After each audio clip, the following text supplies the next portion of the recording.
You know, you've heard us say, it's beer as beer should taste. Well, think of that for a minute. Isn't that what you want in a beer? Don't you want a beer that's refreshingly dry to the taste, with a flavor that's brisk and bright and clean clear through?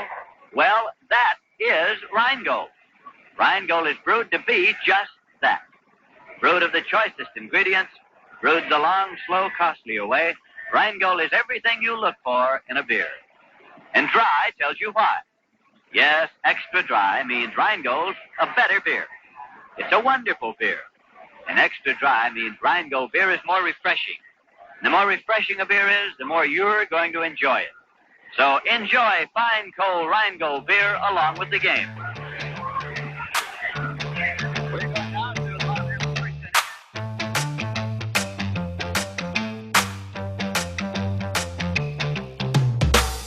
Welcome to the BBA Today, your podcast that covers events around the Brewster Baseball Association every day with your host, Yellow Springs 9 General Manager, Ron Collins. And now, let's get on with the show. All right, thank you very much. This is turning out to be quite a bit of fun, and today I have the distinct pleasure to have the one, the only, Mike Calvaruso, the general manager of the San Antonio Outlaws, with me today to talk about what may be one of the more surprising teams in the league. Thank you for your time here this morning, Mike. So glad to have you here. Good afternoon, Ron. Thank you for having me. It's always a pleasure, and just excited to be on. Well, the Outlaws, 15-9 so far this year.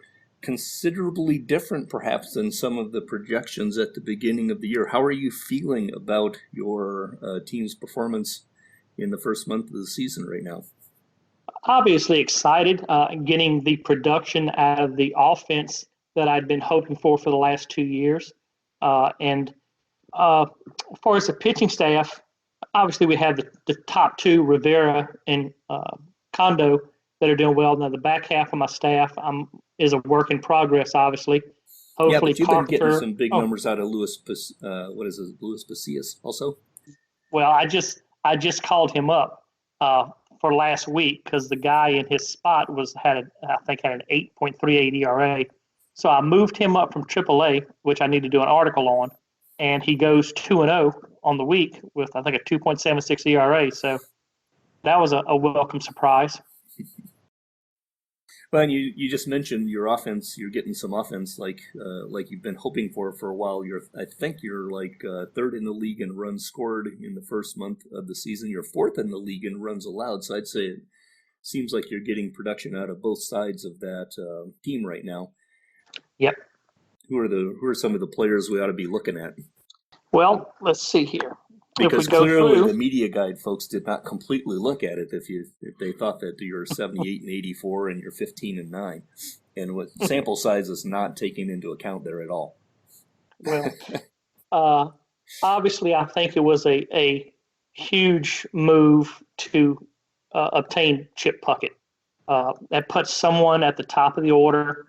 Even though Kyler, last year's top of the order guy, Lewis Kyler had done a great job, but Puckett gives us a guy with speed as well, but a bit better on-base percentage.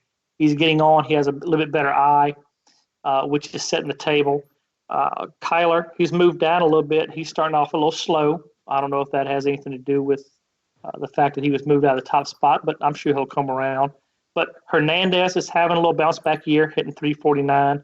We called up Stinson, thanks to all the voices from BBA that said I was a complete moron for not having him up last year. But I was trying to think of service time, which I guess I was just outthinking myself. But Stinson batting in the number 3 hole, hitting 352 with 9 home runs already. I guess all those guys that said I was a moron were probably correct. Well, you'll decide whether you're a moron when he's getting his extra service year or not. Yeah, exactly.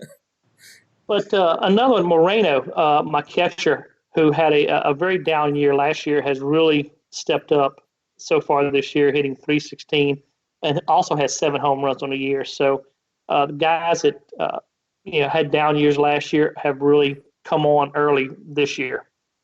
Yeah, Moreno's I always love these early season projections, right? He's projecting to 47 home runs for the year, which I think Outlaws fans would be pretty happy with, something close to that range. Yeah, I think we'd be all right with that. So what is it that you think, why is it that you think that the Outlaws are perhaps a little bit overlooked? I was going to say underrated, but overlooked this year. What are your thoughts on that? Well, it's hard to not look at last year's 58 wins and not think that we're not in a good spot.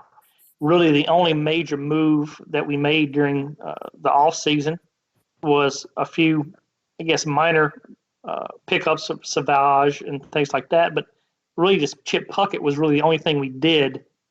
So as far as a major upgrade look, it wasn't there. So I can understand why there was considerable hesitation as to see what the Outlaws were going to do this year. Yeah. Well, I think another thing that you did in the off season that is perhaps these kinds of things kind of fly under the surface and is not so big for this year, but it looks like it's really set you up for the following years. I'm interested in your thought pattern on it. Was signing Ricardo Rivera to that 3-year extension through his arbitration seasons. I know it created a little bit of conversation on the forum. What was your thought when you decided to do that? Over the years, when you start looking at the arbitration, when it comes up, guys of that level, and it's obvious that Rivera is the ace of the staff and will probably be considered one of the top 10 pitchers in the league by the end of the year. You'll see their arbitration year one, probably nice $6-7 million boost. But then by year 2 and 3, they're into the $15 million, dollar thought process of the arbitration.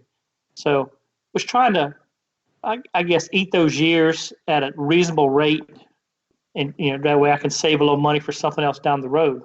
Yeah, and I think at the end of the day, the big, if Rivera remains relatively healthy, which yes. Unfortunately San Antonio's been like a walking pitching injury factory. I tell you. But if he remains healthy, that's a really nice price tag for Rivera, and it really looks like it sets up your finances throughout the rest of the next 5-year run. And let me ask a question here. What are your thoughts? Urix Carpenter will be coming off of the disabled list in a month or so, give or take. How are you seeing rolling him into the rotation throughout this year? It's a very interesting question because I've actually recently been thinking about it very hard. I guess you have, imagine. In your head, you try to think in real life.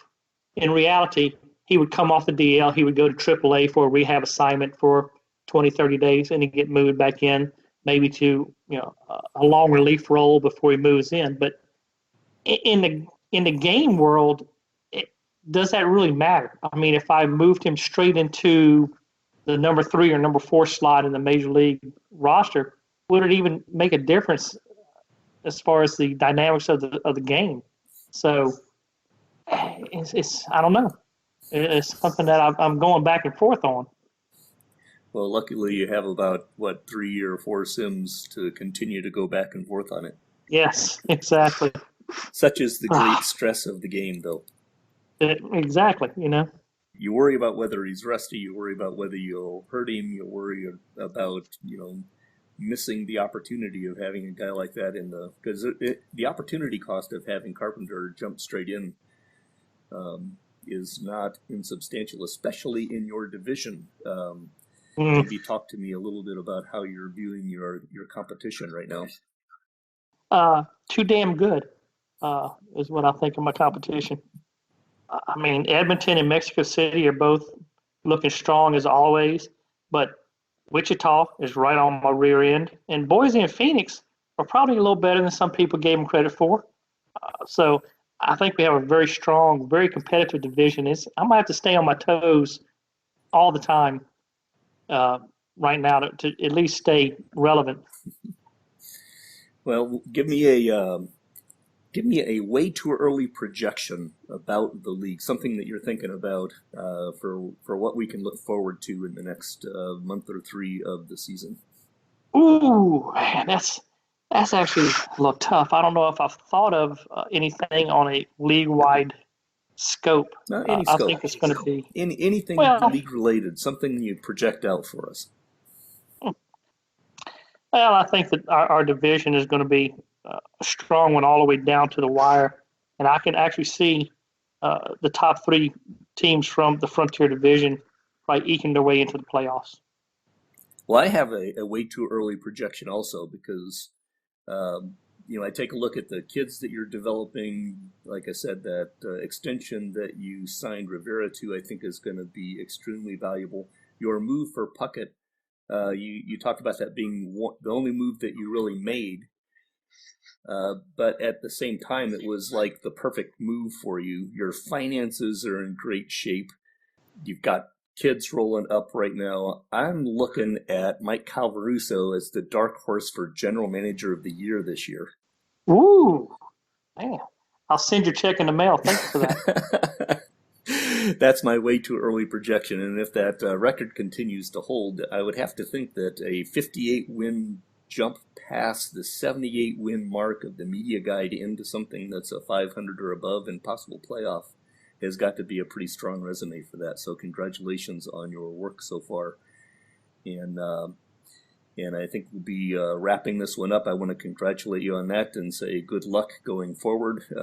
Fingers crossed for San Antonio and their fans to be able to see a full rotation with Rivera, Condo, Carpenter, and if Pasillas continues to do even close to what he did, this team is a tough, exciting team to watch. So good luck. Thank you very much, sir. Good luck to you as well. All righty, we'll have to do this again. Thank you, buddy. You've been listening to the BBA Today, a podcast that covers the Brewster Baseball Association every day. Music is Bold Statement, available at BesleyandStudios.com and used with attribution. Be safe and well, and we will hear you again tomorrow.